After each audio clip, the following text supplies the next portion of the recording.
Welcome back to the Stratcom podcast.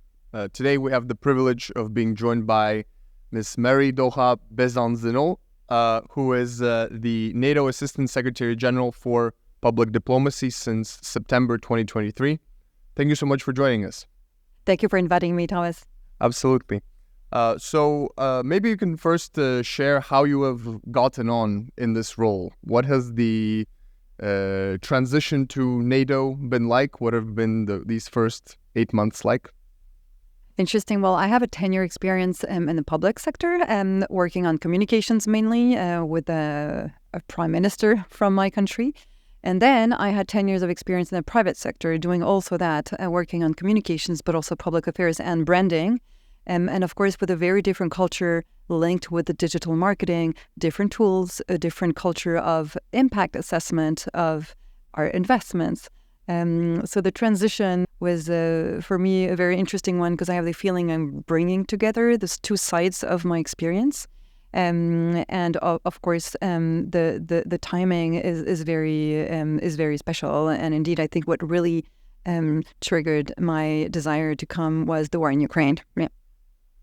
And how do you from your perspective, how ready is the alliance to address different threats in the information domain? Do you feel that the alliance is always a bit reactive, a bit catching up to different developments, or how ready is it? Our readiness, I think, as NATO, as an alliance, is getting greater and greater, and I really made it my priority ever since I arrived. So thank you for asking the question. First of all, we're not alone. We have great partners like the EIS, the External Action Service of the EU, and then other allies who are very advanced. And I'm thinking about the Global Engagement Center in the US.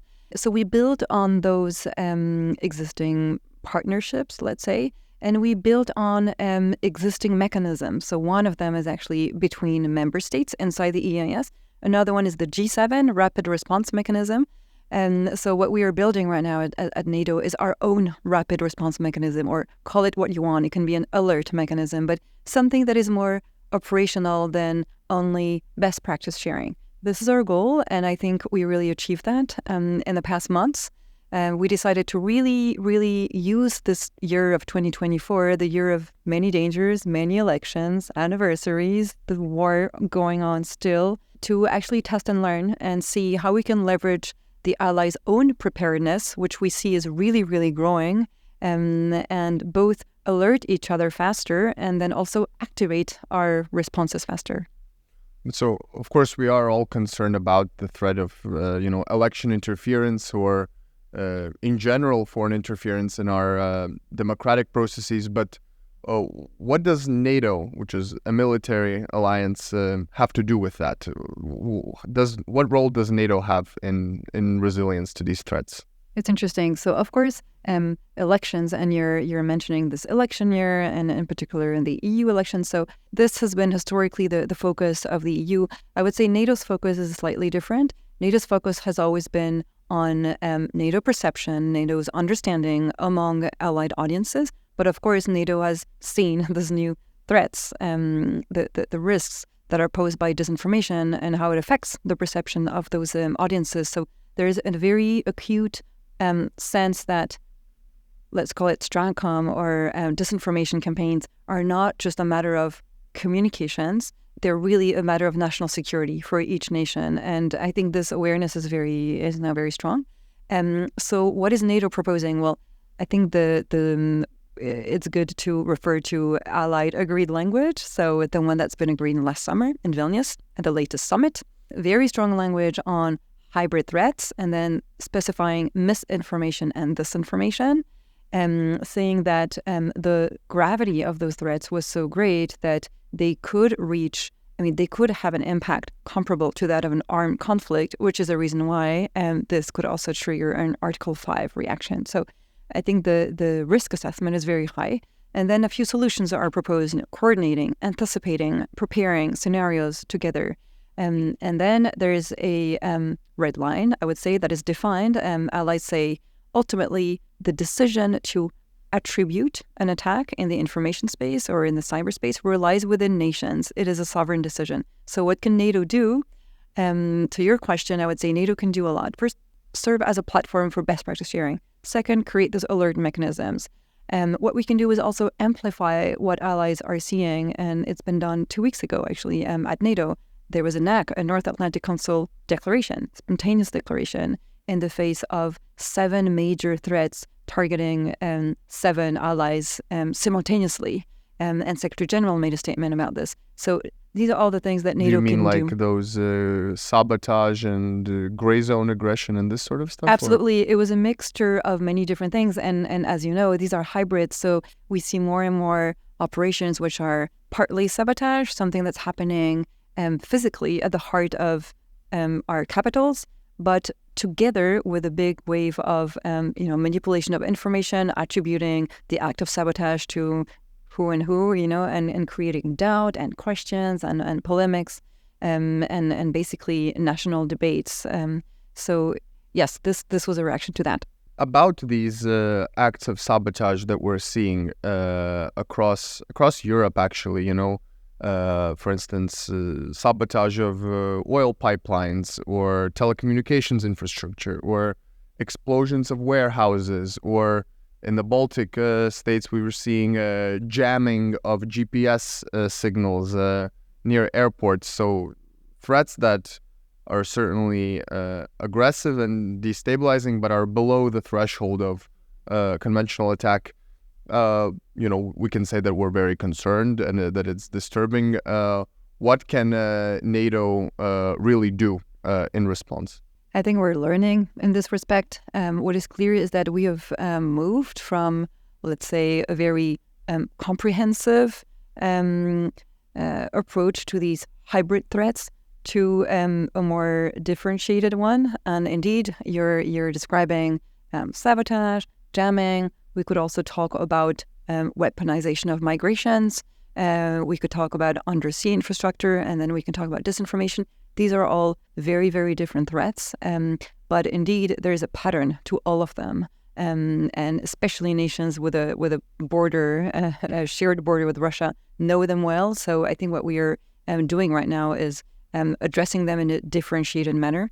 And also the alliance, especially in the past 2 years, has really made a priority the topic of resilience. So, and really increased allied preparedness to big shocks, whether they're human-made or natural catastrophes. And so last year, 2 years ago, and then last year again, they've improved the level of preparedness in the face of this big catastrophe. So what does that mean? Like less abstractly, how can we be more ready for big shocks? That means they have agreed 7 baseline requirements. This is NATO language, making them better prepared for these events. That means it's a tasker to nationally be up for it. So NATO can provide best practice exchange, and I can tell you it's happening a lot. But it's basically a commitment from the nations to improve their own capacity to resist major shocks as a democracy, as an organization. And that means many different things across energy infrastructure to other things. So disinformation is not there yet. There is no, there are 7 baseline requirements. Let's say democratic resilience or societal resilience, or it's not there yet, but is clearly something that we are also addressing in my division. One other major topic I wanted to ask you about is actually a bit outside the NATO alliance, which is more focused on foreign information manipulation in the global south, where we see really a rise of Russian and Chinese information activities, influence operations. What is your view? What is NATO's view on this dynamic? Do we have a role to play in somehow attempting to counter that, or is that maybe unfortunate but not our business in particular? No, it is our business, definitely. Why? Because we do see a massive role played by disinformation made in Africa, made in Latin America, directly impacting allied nations who share the same language. It's very practical. French language campaigns reach out French audiences throughout the world. Same for Spanish-speaking campaigns or Arabic-speaking campaigns. And we see the Russians investing massively in those campaigns in different languages. So be it only because of that, our security is completely interrelated with those areas. It does spill over. The second point is that, yes, what we observe is very common traits. So, for example, the manipulation of history, the use of the past, exploding scars of history, especially colonialism, but anything that can actually pit one community against another, even domestically, and tear apart the national unity. This is something that we see in Africa, but also in allied nations. The other thing I can say is that we know just from listening to Russian doctrine, Russian statements right now, that the ambitions are very high. There's a very deliberate strategy there. And I'm just referring to this Karaganov doctrine, maybe you read it, where whose goal is really to turn the global south right now away from a situation of global neutrality and maybe distrust in the West to a clear choice of Russian or Chinese or a different autocratic model, which is called the world majority. So, of course, it would be Russia as a leader to this world majority. Just read this doctrine. It's very enlightening. So, be it only for that, yes, it is NATO business. However, what we see is that there is no positive messaging offered there. It's very negative. It's against the West. But maybe we have a role to play in that respect, presenting those nations, among which we have many partner nations. And NATO has 9 partner nations in Africa. And on top of that, the African Union is a NATO partner. So we do have a role to play in shaping positive narratives regarding the future of those nations. Yeah. But so just to build on this a little bit, in terms of the Western response to this threat, do you see that the response should be more grounded in this very kind of proactive, robust approach of countering those threats in the information domain, coming forward with our own narratives, or should it be more passive and us, organizing, just some benevolent public diplomacy activities like film night and, cutting some ribbons and not really venturing into sensitive geopolitical topic? No, I think we are way beyond that, simply because the sense that this is a national security issue and for NATO a collective defense issue is there. It's very obvious. I think what you're describing is a sense of helplessness and a bit of dismay, simply because there is a structural asymmetry between what our adversaries are doing, what we are doing. And I can sum it up by saying that we, as an alliance of democracies, we don't use proxies. We don't pay troll farms to target this or that part of the population. We don't invest billions in creating fake accounts. We don't, and we won't. And it matters that we don't, because we're democracies and we behave accordingly. So I think there's this strong asymmetry. So what is clear is that we won't be working with proxies, but we work with partners, and we have many, many partners, way more than our adversaries. So we must work with that, and I think we're doing it. More and more democracies are getting organized. The second reason for this asymmetry is, of course, the scale and the speed of the tools that we're seeing. Propaganda is not new. Russian propaganda is certainly not new, and somehow it's part of NATO's DNA to understand it and to fight it. But the scale is now really, really massive. And the last element that makes it really hard is that it focuses on emotions, highly emotional topics, because it wants to provoke emotional reactions. And we as democracies and policymakers are used to providing rational responses, facts, which doesn't seem to work very well compared to the big buzz or the big waves of emotion you can create. Maybe one final concluding question. I have to make the most of the opportunity to speak with you about NATO and Ukraine, but from a communications perspective. What should NATO's messaging and communications be like in order to not let Ukraine down? To not allow morale to falter, to not to not, dash hopes and dash brave Ukrainian fighting spirit. No, that's certainly not what we want. And I think the Secretary General has been very clear in that respect. And we are on the road to the Washington summit, working with the Ukrainians on the deliverables, on the outcome. So yes, Secretary General made it very clear that Ukraine belongs in the NATO family. And that support will remain stronger and stronger. And he is really working on that, going to every single ally to make sure that the support by each ally will keep coming in the long run in order to provide our Ukrainian colleagues with predictable support, predictability, which really matters when you're fighting a war at home.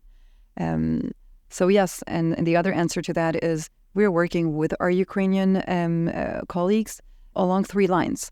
I think what matters is, of course, NATO's DNA is talking to allied audiences. So what NATO can do is keep explaining to allied audiences why Ukraine matters, and don't let the war fatigue settle, right? And then what matters even more to the Ukrainians right now is what do they tell their own population? What do we tell to Ukrainians, as you were saying, to give them hope? And this we're working on, and it's not only words, there will be deliverables, of course, in the coming months. And the third line of work is, of course, deterrence. How do we, as NATO, with the Ukrainians, communicate towards the Russian who are invading the country right now? And this is also something that we are aligning on. Well, on that uplifting note, I want to say a big thank you for joining us. Thank you, Thomas, for inviting me. Well done for all the good work. And to our listeners, just as a reminder, we were joined by Marie-Doha Besancenot, who is NATO Assistant Secretary General for Public Diplomacy.